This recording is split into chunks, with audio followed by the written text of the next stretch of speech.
제가 20년 넘게 많은 상담을 하고 고민도 해봤는데 이 방법이 가장 깔끔하고 세금도 적게 낼 수 있는 방법이라고 생각됩니다. 그러면서 저한테 이 증여세 신고를 의뢰해 주셨는데 증여세를 최대한 낮춰달라고 하는 거예요. 세금을 최대한 줄이려면 일반적으로는 가급적 적절히 섞는 게 좋은데 이분은 임대보증금과 대출을 본인이 직접 갚겠다고 계약서에 쓰셨고 심지어는 대출까지 본인이 직접 갚아버리셨어요. 그 등기소에 낸 건 돌려받을 수도 없어요. 이미 등기소에 들어갔으니까.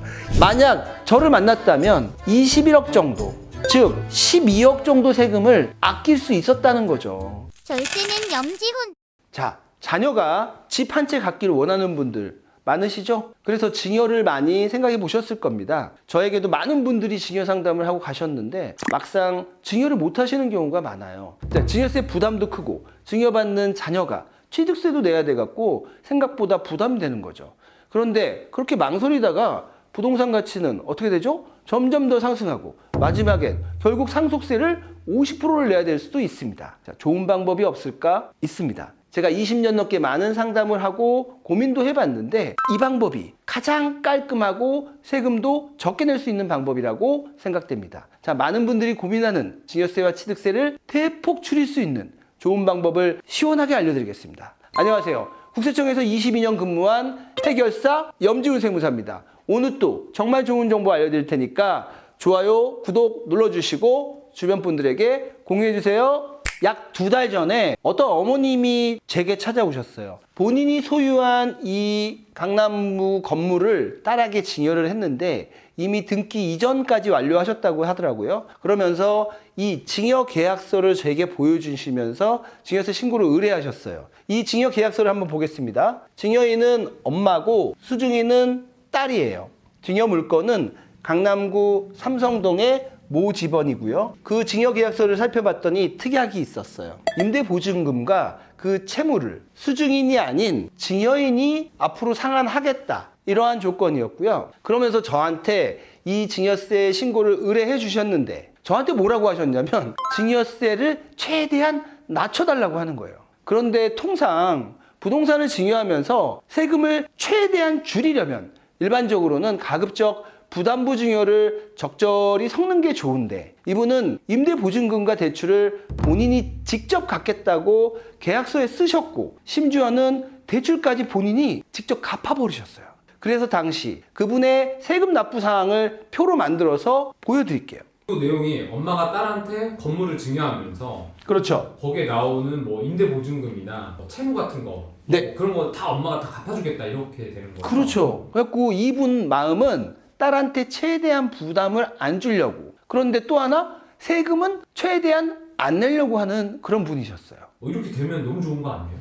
너무 좋은데 세금이 얼마가 나오는지 보여드릴게요. 자, 아까 제가 말한 그 어머니가 강남 꼬마 빌딩을 성인인 딸에게 그 50억 원짜리를 증여했죠. 근데 아까 그 증여 계약서 기억하세요? 임대보증금은 누가 갚기로 했죠? 어머니요. 어머니가.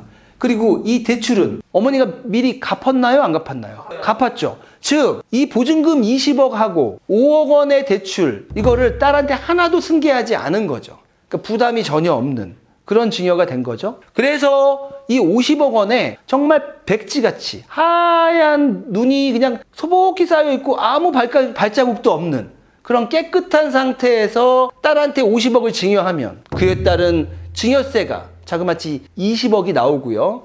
딸은 그에 따른 취득세 4% 2억, 22억. 근데 그 따님이요. 제가 알기로 20대 후반이었는데 소득이 없었어요. 따라서 이 두 가지에 대한 세금을 하나도 자력으로 낼 수 없었기 때문에 그에 따른 증여세 대납액 11억까지 포함되면 이 33억은 누가 내는 거죠? 엄마가 내는 거예요? 딸이 내는 거예요? 어머니요. 그렇죠. 그렇죠. 엄마 돈으로 딸이 내요. 그렇습니다. 엄마 돈으로 딸이 내는 거죠. 이 영상을 찍게 된 건 너무 마음이 아파서 그랬어요.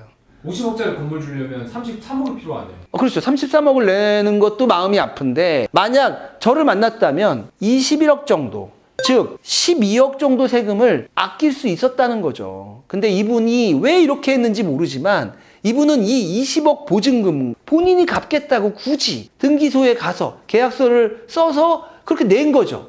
그 등기소에 낸 건 돌려받을 수도 없어요. 이미 등기소에 들어갔으니까.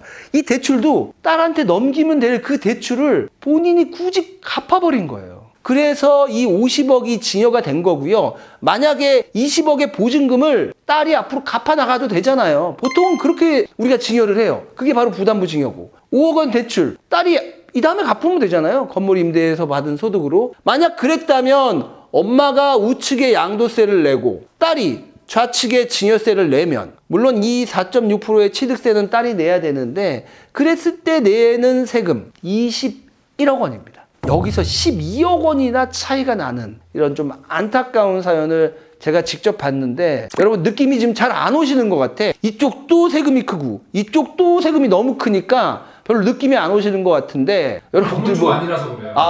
그리고 어차피 내가 증여를 못 받으니까 이제 막 그러신 것 같고, 혹시 질문 있으세요? 단순 증여도 세액이 크지만 부담부 증여도 너무 세액이 너무 크죠? 근데 설명 대충 해주시긴 했는데 네. 부담부 증여가 뭔지 좀 자세하게 말씀 주세요. 그러니까 부담부 증여, 부담이 있는 증여예요. 아까 제가 뭐라고 그랬죠? 이 어머니는 딸한테 부담이 전혀 없는 증여를 했죠. 그게 순수 증여, 단순 증여고요.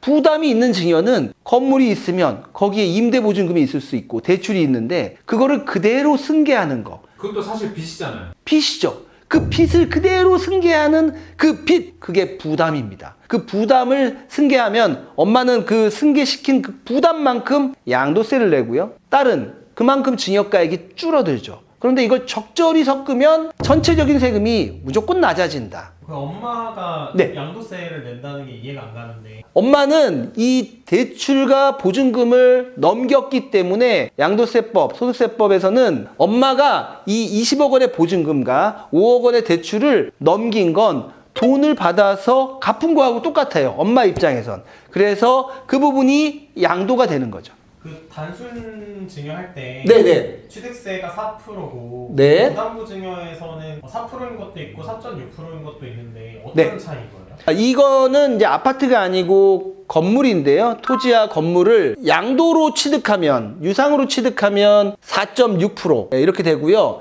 그 다음에 단순 증여인 경우에는 이 취득세가 약 4%가 됩니다. 그래서 이 단순 증여가 4%가 되는 겁니다. 네, 세무사님. 네. 저희가 건물주가 여기서 한 명도 없기 때문에 어차피 내 건물이 아닐 바에는 건물주 좀 세금 좀 내라 이런 생각을 할 것 같아요. 제가 그래서 이거는 조금 느낌이 안 오실 것 같았어요. 저한테 왔던 사례였기 때문에 빨리 말씀드린 거고, 저희가 이제 용산구에 또 아파트 사례가 우리 이타 강사 최승혁 세무사님께서 준비한 게 있으니까 보다 좀 현실 가까운 걸로 설명을 드리겠습니다.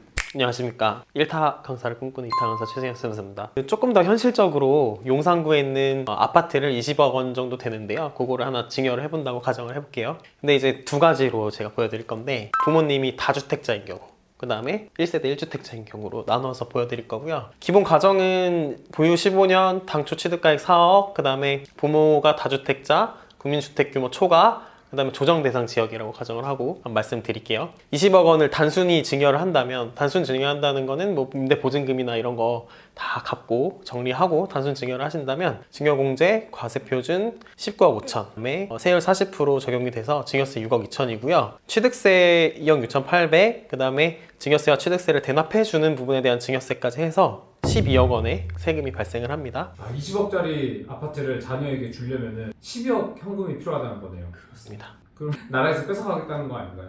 거의 그런데 저희는 부담부 증여라는 방법이 있죠. 부담부 증여를 하게 되면 어느 정도 세금 효과가 있냐면요, 우리가 보증금 10억이 껴있고 대출도 2억이 있다고 가정을 할게요. 이거를 다 갚지 않고 승계하는 조건으로 자녀에게 넘긴다면 이 12억 원이 부모의 양도가액이 되는 거예요. 부모가 양도세를 내는 거고, 나머지 8억은 자녀가 증여세를 내야 되는 부분이 되는 거고요. 이 12억 원에 대해서 취득가액은 당초 취득가액 4억 원에서 이 양도하는 부분 60%죠. 이 취득가액 2억 4천으로 계산이 되고, 그렇게 계산된 양도세가 2억 4,500, 취득세 4,200만 원. 이렇게 이제 부모가 부담하는 부분이고요. 그 다음에 증여재산가액 8억 원에 대해서 과세표준 7억 5천, 세율 30%, 증여세 1억 6,500, 취득세 1억 700, 증여세와 취득세를 부모가 대납해주는 부분에 대한 증여세 1억 원 해가지고 결국에 이 가족이 전체 부담하는 총세액이 6억 8천이 됩니다. 그래서 증여만 했을 때 12억, 부담부 증여를 했을 때 부모의 양도세와 자녀의 증여세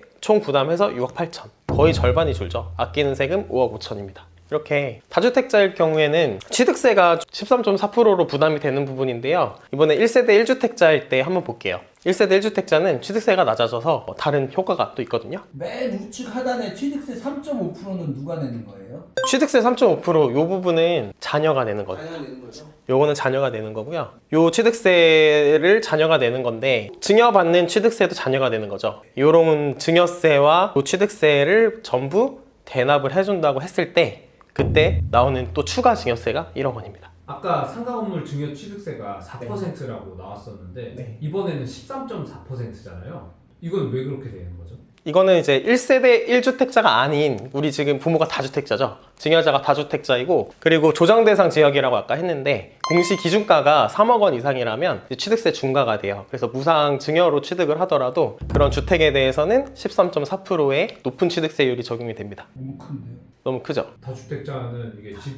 해주기가 쉽지가 않을 것 같아요. 네, 그리고 조정대상 지역이면 이런 문제가 있고요. 조정대상 지역이더라도 1세대 1주택자인 경우에는 이런 13.4% 대신에 낮은 세율로 적용을 하고 있습니다. 네, 이번에는 마찬가지로 용산구 조정대상 지역인데 비과세 아파트 20억 원짜리고요. 부모가 1주택자라고 가정을 하고 한번 말씀을 드릴게요. 취득세가 지금 달라진 게 보이시나요? 13.4%에서 4%로 확 낮아졌죠? 어느 정도 차이가 나냐? 계산은 똑같아요. 20억 원 단순 증여하면 증여세에 취득세에 그걸 대신해주는 부분에 대한 증여세 해서 9억 8천 정도 총세액이 나오는 거고요. 우리가 부담부 증여를 활용을 한다면 보증금 10억과 2억 원 대출 받은 거를 승계하는 조건으로 자녀의 증여세, 부모의 양도세가 나오는 거고 이 양도세에 대한 취득세, 양도 부분에 대한 취득세, 증여에 대한 증여세, 증여에 대한 취득세 이거를 다 대납해주는 대납해주는 부분에 대한 증여세까지 이 가족이 부담해야 되는 총 세액은 3억 2천이고요. 단순 증여했을 때 9억 8천, 부담부 증여했을 때 총 부담하는 세액 3억 2천, 아끼는 세금 6억 5천입니다. 아까보다 조금 더 아끼는 세금이 커졌죠. 그래서 아까와의 차이점은